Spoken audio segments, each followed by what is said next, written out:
Natalie Harris, a former paramedic, was at Chapters to sign copies of her new book, Save My Life School. The book came from her blog, which she started 2 years ago, talking about her mental health recovery. I think when I was a kid, looking back and now knowing what I know, I had depression when I was a kid, but most of my other mental illnesses came when I was a paramedic on the road. Harris's struggle with depression only grew stronger when she responded to a double homicide that was part of a Satanic suicide pact in 2015. She says the incident led her down a path of drinking, eventually leading to a suicide attempt.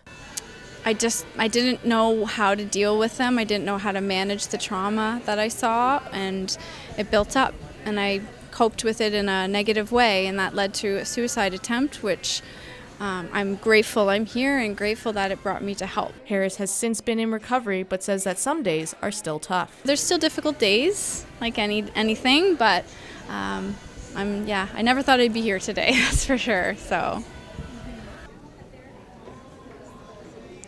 Mental health is a sensitive issue that many people find hard to talk about.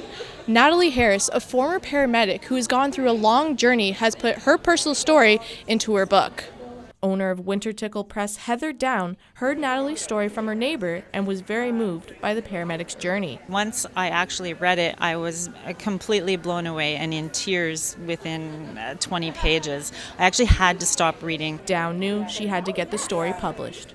And now, as I share my story, stigma melts away, and it makes it easier for me to talk to people about their vulnerability.